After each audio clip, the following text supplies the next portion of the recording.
are Srimad Bhagawatam, Canto 3, Status Quo, Chapter 9, verses 7 and 8.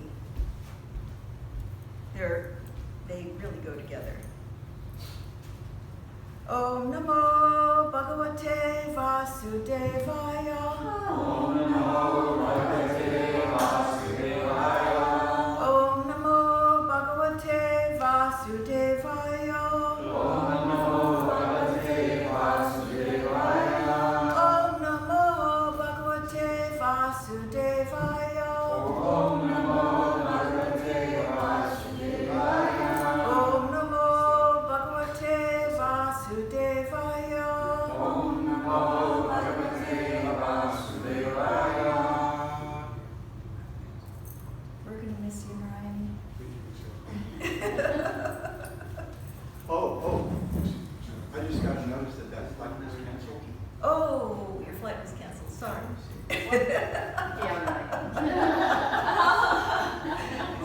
Where's the shot, right? Wonderful. Divena te hatadiyo Bhagavata prasangat Davena te hatadiyo Bhagavata prasangat.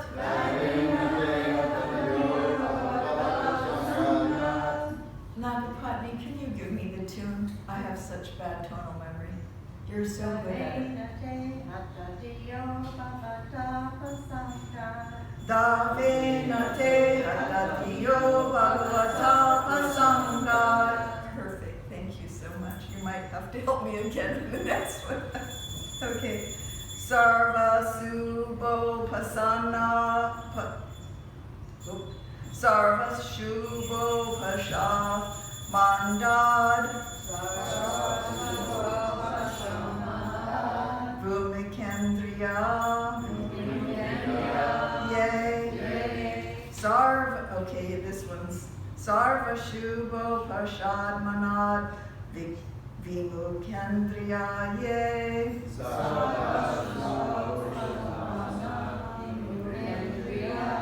All right, Naga, we got to get the tune tuned. Sarva subho pasamadad vimukendriya. Yay. Sarva subho pashad manad vimukendriya. Yay. Perfect, thank you. Kurvanti kama sukha lesha lavaya dina. Okay, ready? Kurvanti kama sukha lesha lavaya dina. Kurvanti kama sukha lesha lavaya dina. Loba vibhuta manaso kashulani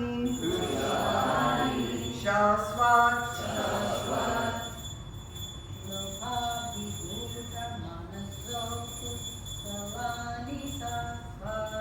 Loba vibhuta manaso kusalani shasvat.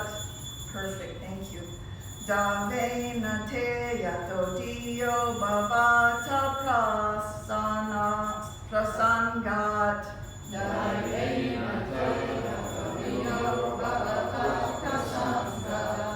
Sarva shubho pasanad vimukendriyaye.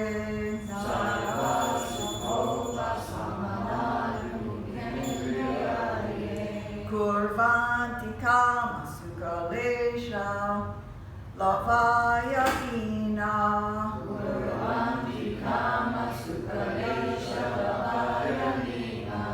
Loba vibhuta manaso kushalani shasvat.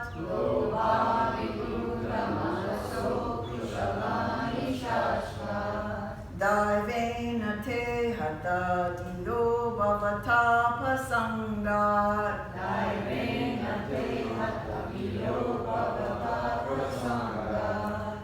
Sarva Shubho Pasamana Vimukhyendriyaye. Sarva Shubho Pasamana Vimukhyendriyaye. Kurvanti Kama Sukhalesha Lavaya Dina.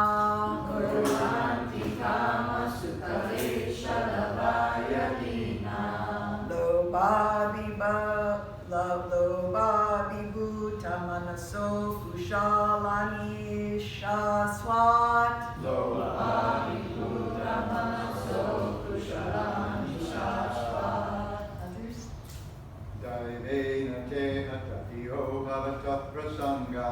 Daivena te hatatiyo bhavata prasanga.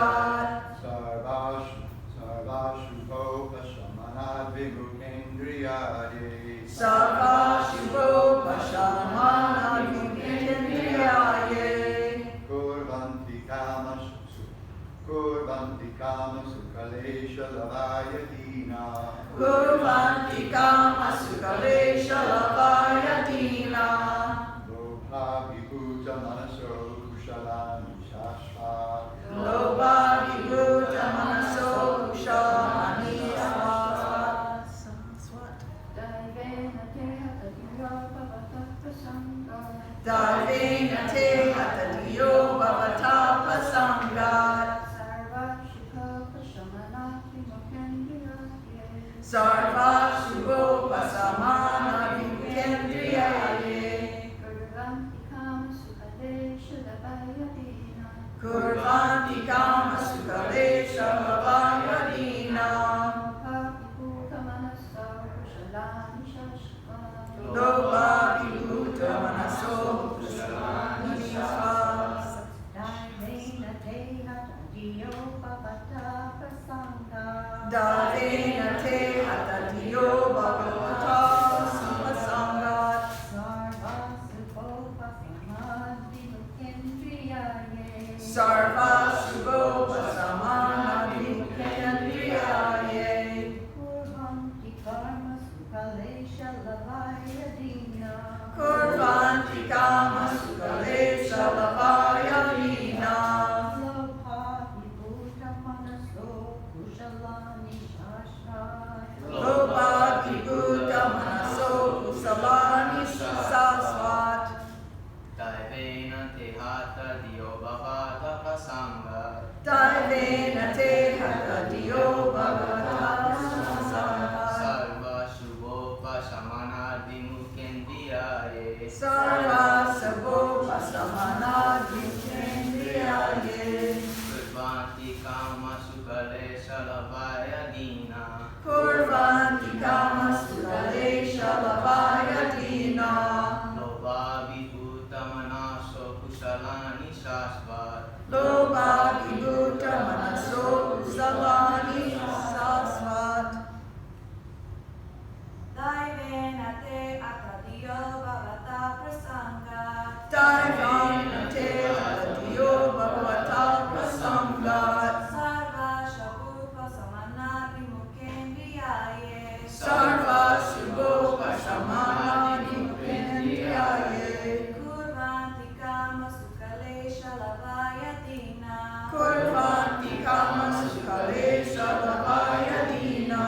Loba Vibhuta Manaso Kushalani Shasvat. Loba vibhuta manaso kusalani shaswat.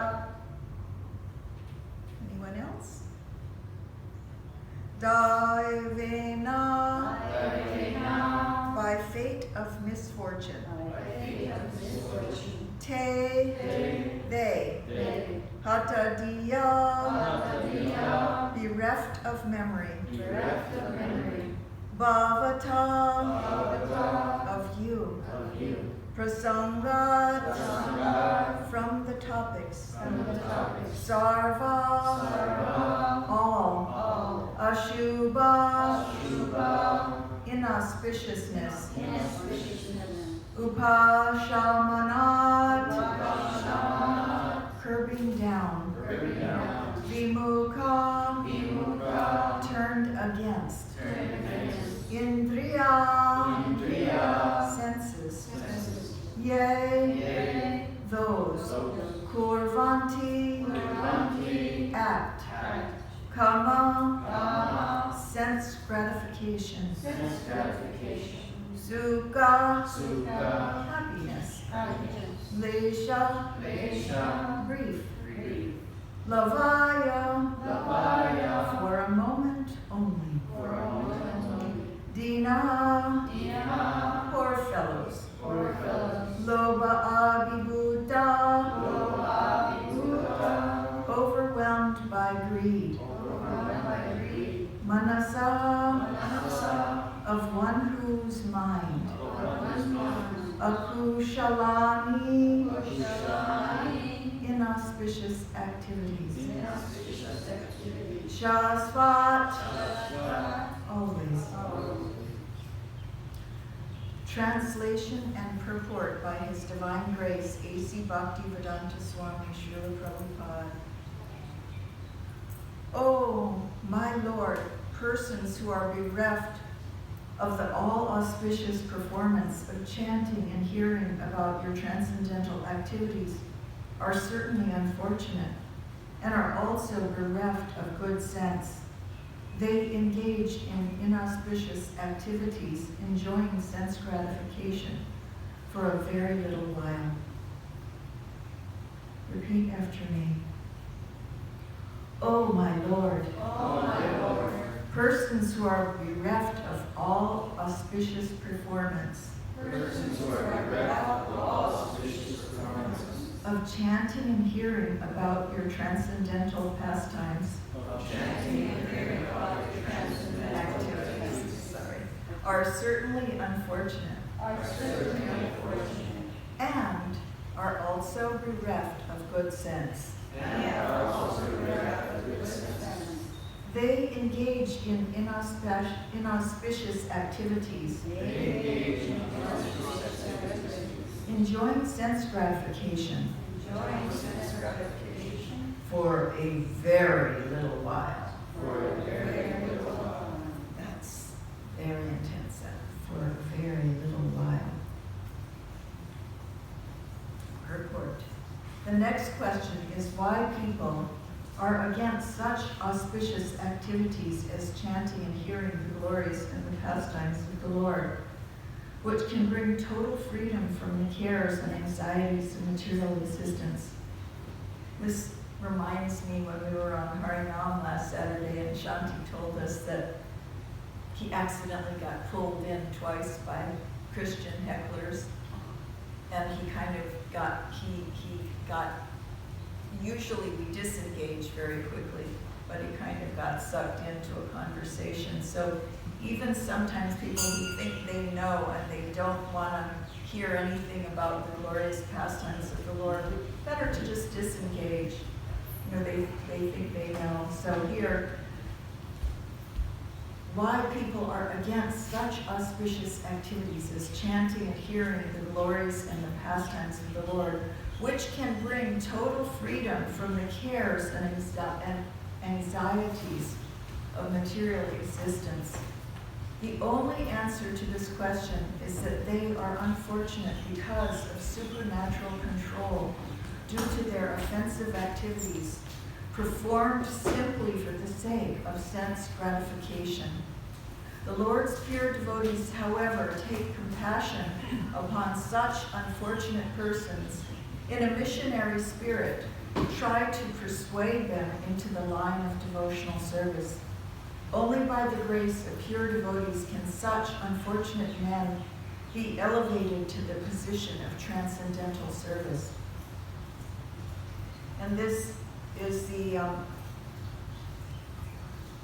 very beautiful. It's by the grace of pure devotees, such unfortunate men can be elevated to the position of transcendental service.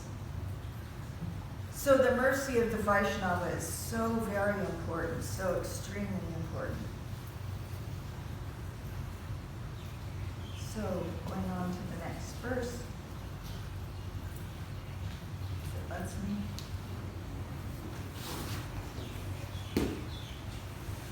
Reading the verse translation.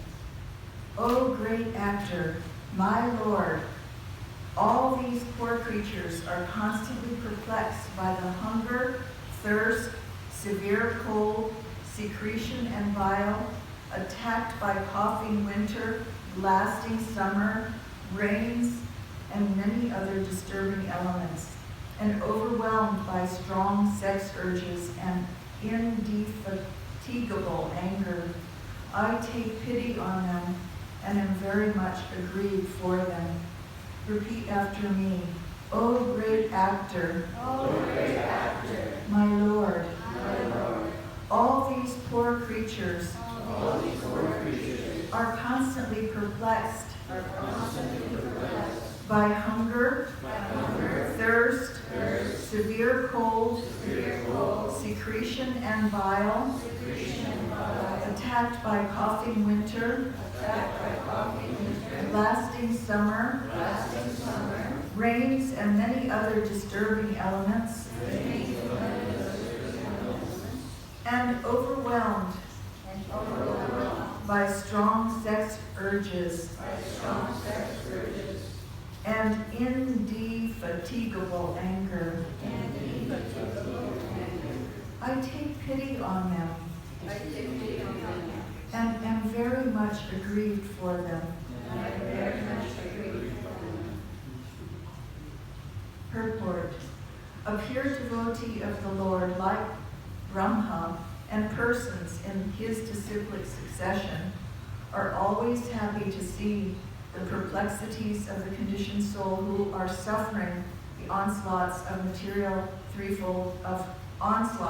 threefold miseries which pertain to the body and mind, to the disturbance of the material nature, and to so many other material disadvantages. Wait a second. A pure devotee.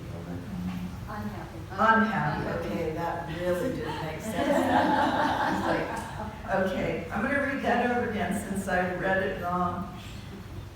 But at least it brought it to my attention. Like, huh? Okay, a pure devotee of the Lord, like Brahma, and persons in his disciplic succession are always unhappy to see the perplexities of the conditioned souls who are suffering the onslaughts of the threefold miseries which pertain to the body and mind, to the disturbances of material nature, and to many other such material disadvantages. Not knowing adequate measures for relieving such difficulties, suffering persons sometimes pose themselves as leaders of the people, and the unfortunate followers are put into further disadvantages under so-called leadership. This is like a blind man leading another blind man to fall into a ditch. Therefore, unless the devotees of the Lord take pity on them and teach them the right path, their lives are hopeless failures. The devotees of the Lord who voluntarily take the responsibility of raising the foolish materialistic sense enjoyers are as confidential to the Lord as Lord Brahma. So Lord Brahma, the first created living entity, in this particular position that he finds himself in just now, it's the very beginning of his day. And he's actually experienced a partial devastation, and he needs to recreate parts of the universe that had been unmanifested while he slept. And he was feeling himself kind of little incapable, very incapable to do this service. Like, sometimes you get in a situation where you just made everything, like, for example, it's fall right now, and so many leaves are falling. Every single day I clean the leaves off my area, and the next morning I walk out and it doesn't look like I did one little thing. There's just zillions of leaves back down, and I just am like kind of frustrated, like I just cleaned. But it doesn't look like I did anything. So this is the situation for Lord Brahma. He's like, wait a second, I thought I just did all this, So he's like, okay, I'm really incapable. I'm just and that's how I feel. I walk out and it's like everything's in disarray. And so now it's time to like service to set everything straight. And we have to figure out, okay, what do I do? It's a new day. Our breath smells. We wake up. Everything stinks. Everything is nasty. We've got to get it together now. You know, we can't just like, whoo, perfected beings, all wonderful. No, we have some service to perform to get ourselves and the situation around us in order. So Lord Brahma is seeing the situation, and he's seeing his incapacity and his need for purification, and he's getting ready to offer prayers to the Lord. And he's expressing his feeling of inadequacy, and he's having compassion on others, because if he's feeling this way, what about all the other poor personalities that are in even worse shape? Because he's the designer and the creator of it all. And he's seeing suffering. This is like built right on into the situation. Why? Because it's a prison house. We're here to learn lessons. And the sooner we figured out what it is, and even Lord Brahma is going, oh, okay, what is it? Okay, dear Lord. And he immediately refocuses his attention on the Lord. And he starts to understand, because he's hearing the Shabda Brahman, this transcendental sound vibration of the Lord. And it's attracting him. And just by this sheer attraction, it's producing the desire to serve in him. All the inadequacy and the frustration it's fading away. It's not now self-conscious, it's Krishna conscious. So it's kind of like the evolution of waking up in the morning. It's like, okay, I have to get myself together in order and purified enough to be able to come to the temple to worship. I'm not just going to come stinking out of bed. You know, I have to do a few things to get myself in order. And in the same way, Lord Brahma, he goes from the self-consciousness of inadequacy to Krishna consciousness of attraction and wanting to serve just by hearing.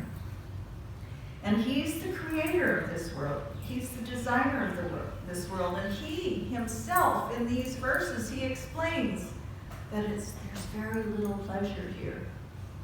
There's a whole lot of service and very little pleasure. And if you don't remember why you're doing service, if you're not experiencing attraction to Krishna, it just seems like total suffering, 100% total suffering. We can spiral down, even worse. I mean, when I'm at my mom's, there's this commercial that comes on all day long that says, Hawaii cares. 80% of the population is experiencing clinical depression. This plays all day long on the television. You know, it's like over and over. 80% of the population is experiencing clinical depression. Again, little pleasure. Tiny little pleasure that we're getting here in this material world. So little pleasure. And Lord Brahma, he's fessing up to it. Hey guys, this ain't it. You know, let's listen to the sound, Krishna, the sound of his name. Let's gaze upon the form of the Lord, become inspired to serve him. He's getting ready to say some prayers. So this drop, there's that, can anybody tell us that story? There's one particular story about a person who's falling off a cliff, and I can't remember it, but it's like he's hanging by a tiny little branch and just dangling off a cliff. But he sees just up ahead, there's a drop of honey coming down. He's about to die, any second now, he's about to die, but he becomes fixated on that small drop of honey. And this is our condition, because at any step of the way, we're going to die. And especially now, where there's all day long, there's advertising again on the television saying, you know, vaccine and or you'll die. And here are the numbers. There's big numbers. Big numbers. These are the numbers. And it's kind of like, by the way, guys, you're going to die, and you're going to die real soon, and there's a big pandemic, and fear-based messages to try to stimulate us to do something. But what should this stimulate us to do? to hear and chant about the names of Krishna, to hear about Krishna. That's what it should stimulate us to do, not become fearful in any way, shape, or form. It should encourage us that the pleasure of the eternal pastimes of the Lord, this is where real pleasure lies, in devotional service, feelings of love and devotion. And so for the pure devotee, he feels huge compassion. He sees the condition of the living entity. And he thinks, what can I do to help them? So much so that our spiritual master, in the history of all the prophets of mankind, there hasn't been a single prophet that left his comfort zone, speaking a different language. They all preached to their own constituency, their people. Muhammad preached to his people. Buddha preached to his people. Christ preached to his people. Prabhupada came across the planet, even though they tried to dissuade him. Everybody, even Srimati Murariji said, "You're an old man, what will you eat? You're going to a horrible place, how will you survive? You won't survive." Everybody was warning him, you're about to be 70, are you crazy?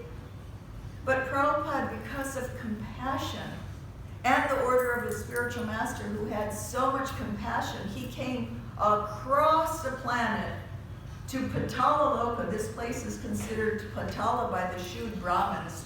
They go through huge rituals to become purified if they go here. There's even scriptural reference that says you won't cross the ocean to go to these places. And they end up having to do a gigantic purificatory performance when they go back. They usually don't even eat grains when they're here. They refuse. They will only drink well water. They go through huge austerities to come here if they're coming.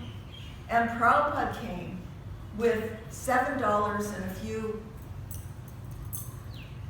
trunks of books. I mean, talk about out on a limb. He went way out on a limb. And in the history of saints, he performed magical, miraculous things, and he went way out of his comfort zone. I mean, even we do know that in the history of mankind, even when you're in your constituency, you can get crucified, stoned, murdered. So many things can happen. Haridas Thakur got beaten in 22 or 21 marketplaces, left for dead. You know, even in your own constituency, it can be very terrible, terrible. I mean, humans can be so short-sighted that they crucify or they hurt the very person who's coming compassionately to do something to save them. So the name of this canto is The Status Quo. And that's the situation with all of us. It's like we see, oh, there's a new iPhone. And by the way, the new feature on the iPhone is, I forget, somebody was telling me there was a new feature, and it sounded pretty interesting for a second. You know. But there was some new feature. I was like, oh, because they always try to figure out a new hook, a way to jab into you. Better camera. This one's a little more waterproof. You know, always some way to get the hook in deep so you can't get it out and reel you in. Just trade your iPhone in. It's only going to cost you $500 or $600 now if you trade it in. You just got it last year. Doesn't matter. We got some cool new stuff. I wonder if anyone's done the stats on cell phones in the trash. I mean, how much trash are we generating? It's practically criminal what's going on in this world. Criminal, the planned obsolescence, the Maya hooks that they're running to get us to just trash ourselves out of this planet so there's no place for us to live or breathe. So we have to have a pandemic to shut industry down. All of a sudden you can't get a new appliance. Why? They shut the industry down. Oh, the air conditioning thing was like, they were panicking. You couldn't buy a new air conditioner. It was like 6 months wait. We ordered air conditioning for my mom. We had to wait so long to get it in. because industry shut down. So they have to do something radical to quit our consumerism. We're like insane, that after the next thing. Bluetooth. We've got a Bluetooth AC now. We can do it from our phones. We can cool our house down before we even get home. I gotta have it. Sense gratification. Mad after sense gratification. This is a world gone insane. Let's start our car and get the AC going before we even get in it. We can't even tolerate 1 second of suffering. This world is so full of it, and we're always creating new technology by which we can make it more comfortable for this dead material body that only lasts 100 years at most. That's it. We have an expiration date. And by the way, it degrades really rapidly in the end. It is nasty business. We lose our minds, we lose all facility, that changing body exhibit, study it. It's true. I never really paid attention to the last part on the changing body exhibit. I'm like, now I'm looking at it because I'm seeing the scoliosis in my mother's spine, and I'm seeing, here's this athletic person that used to play volleyball like so vehemently. She was a predator when she was in the volleyball court, massive, like spiking it over. Now she's like, can hardly walk. So puffed up by borrowed plumes of maybe a very powerful body at some particular point, we have to accept old age. We have to accept it. Or just change bodies altogether. And so therefore, the suffering that is there and the pleasure, that is very little pleasure. We've got a few short years, and if we don't devote those years to the service of Krishna, we don't even have much of a chance unless we've got some family member that comes in and puts on Krishna videos and preaches to us and chants around us or something like that. We don't have a chance unless we have the mercy of a devotee who's going to come in, place deities and books around so that maybe we have a chance that some of our energy is going to service, and they feed us prasadam. I mean, how was it that we became devotees? It's probably by the mercy of a devotee. And by the mercy of devotees, we get Krishna, by the mercy of spiritual master. And by the mercy of Krishna, he sends these great and pure devotees, like Lord Brahma, who's the first in our sampradaya. Our sampradaya is the Brahma Madhav Gaudiya Sampradaya. So he's telling us this is what it is. And sorry, I factored in blazing heat, and we're actually really lucky here in Hawaii. We don't have this blazing heat, and we don't have freezing cold, but there is a little bit of discomfort. Sometimes we do need a jacket. Sometimes we are like pressing on the AC button. That is there because we have a very small comfort zone in this particular earth suit that we're wearing. It's not like we're designed to be comfortable at, a huge range. No, we're very uncomfortable. And the older we get, the more uncomfortable we are. Much more uncomfortable. I mean, I can't believe how many times my mother fiddles with the fans. 20, 30 times a day, up, down, cold, hot, cold, hot, cold, hot. Miserable life. And we're mad after the comforts. And there isn't any. If we get comfortable for a minute, then we get tired of that position and we shift. It's just this world is not, it's designed for us to want to hear about Krishna, see Krishna, serve Krishna, get the association of devotees, and get the hell out of here. Or help other people get the hell out, somehow or other. Like, when you're an airline person and they say, put on your mask and then help other people. You have to save yourself first. You have to be strong and powerful so that you can help people in devotional service.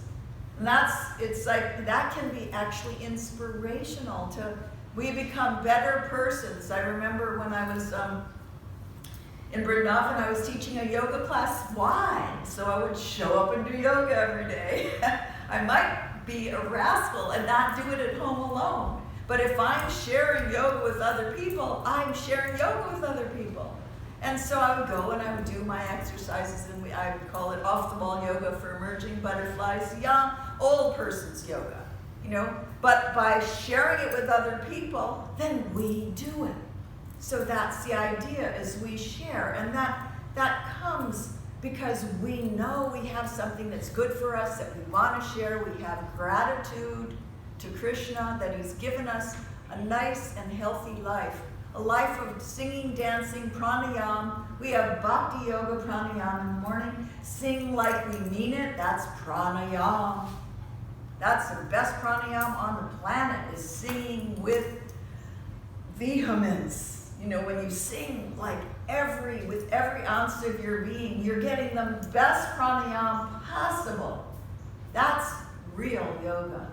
This bhakti yoga process and dancing, there's so much circulation in dancing. It's so good for our souls. It's practice for the spiritual world where we just sing and dance. We don't walk and talk. That's boring, horrible. Who cares for that? We want to sing and dance. We want to get into that his divine grace place of singing and dancing all the time for Krishna.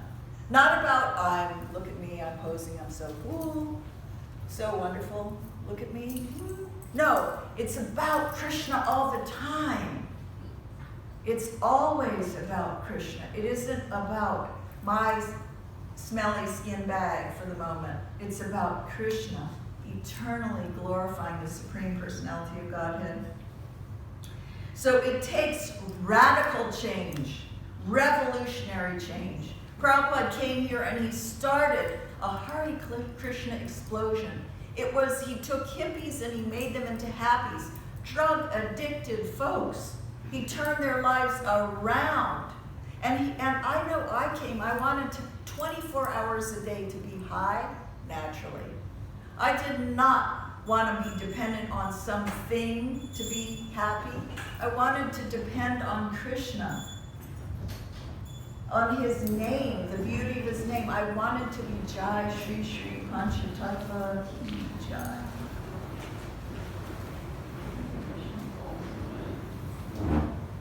If we want to be truly independent, we become dependent on Krishna. We become dependent on Source. Nothing else will do. No reasonable facsimile. Nope, just Krishna. We just depend on him. And then all these petty other addictions, my addiction, like I almost got hooked into the iPhone 13 thing. It was like, no,